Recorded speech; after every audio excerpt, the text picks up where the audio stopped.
Good morning students, how are you all? So today it's my first class. This is the first period for you people. Let us learn about work as for our syllabus. Okay. So what is work? First of all, let us know what is work. So work is nothing but what we say whenever we are getting tired, we will say that we have done a lot of work. But here in physics, in terms of physics, in physics we know that work is nothing but the product of force and displacement. The product of force and displacement is called work. So here product means what? Multiplication. Product means what? Multiplication. So we can say work is equal to force into S. Okay, force into S. Now we can say first of all let us know what is force and what is displacement. Okay, so all of you already know about that, but again I would like to explain you. So what is force? It is a physical quantity. What is force? It is a physical quantity. So I would like to remind you again, what is physical quantity? The quantity which can be measured. The quantity that can be measured is called physical quantity. Okay. So here force, generally in your lower classes you might have learned, force is nothing but pull or push of a body. Okay. Generally you people will learn in your small classes that pull or push of a body is called force. But now you are in 8th class. That means you are grown up. Now you have to learn force as it is a physical quantity that tends, means tries, that tends to change, the state of a body or its shape of a body or direction of a body. Okay, what is force now? Force is a physical quantity that tends to change the state of a body, shape of a body, direction of a body. Now state means what? Don't think it is solid, liquid or gas. State means here either it is rest or motion. So we can say when a quantity is trying to change the body from its state of rest to state of motion. For example, a boy is standing here. Just if you push him, he will start walking or running or he will fall down. That means you are changing the body from state of rest to motion. Okay, suppose a bus is standing in the bus station. Okay, so what we will do? By applying force, we can bring the bus from rest to motion. Or when a bus is moving, if we apply the brake, what happens? The bus comes to rest. That means we are bringing the body from motion to rest. Okay, we are changing its state. That means the force will try to change the state of a body. Why we are saying try?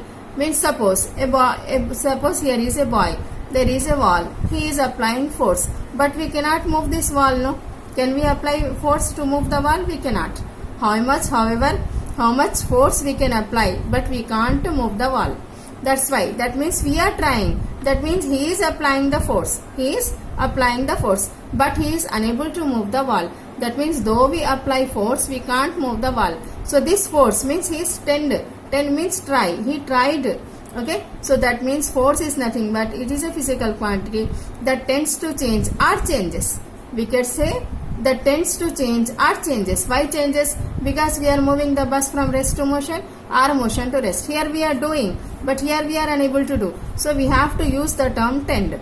Force is a physical quantity that tends to change or changes the state of a body or shape of a body. Shape of a body means by applying force. Suppose you are making a chapati.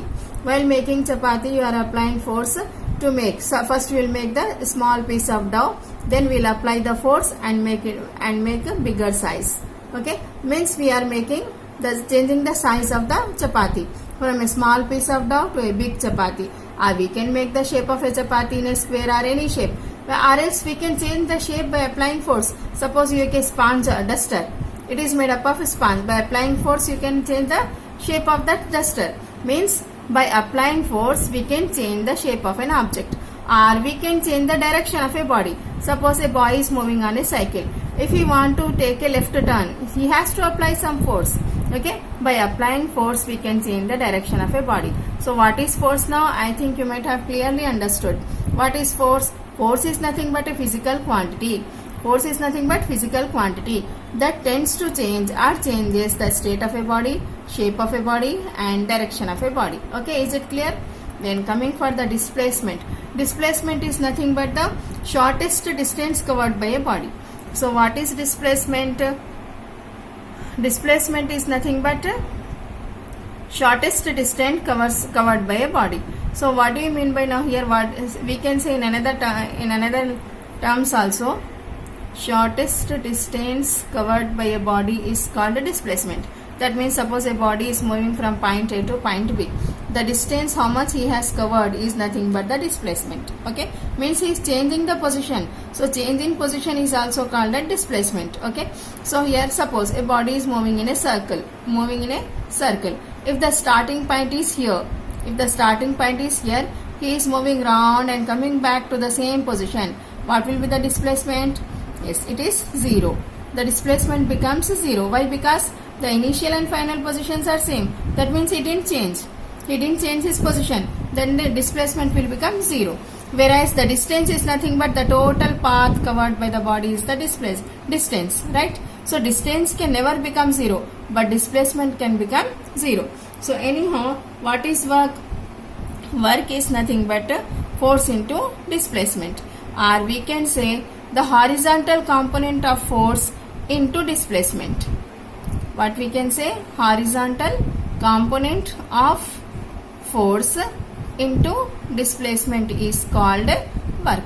So now what do you mean by horizontal component? Why I am taking horizontal component? So we can resolve all the physical quantities into two components, horizontal component and vertical component. Horizontal component generally we will take it as cos theta, and vertical component we will take it as sin theta. Now here, as we are resolving force into components, we can say F cos theta and F sin theta. So work is nothing but work is equal to F cos theta into S, or we can write it as F dot S cos theta. Where we are taking dot? Because it is a scalar quantity. Work is a scalar quantity. It is not a vector. Scalar means that has only magnitude, no direction, is called scalar. I will explain you in detail by learning about the vector and scalar quantities. Okay. Now what is work? It is a scalar quantity because it has only magnitude but no direction. Okay. Now here, if we go for units, the SI unit of force, SI unit of work is nothing but the joule, and CGS unit is erg. Now you know one joule is equal to 10 to the power of 7 ergs. 10 to the power of 7 ergs.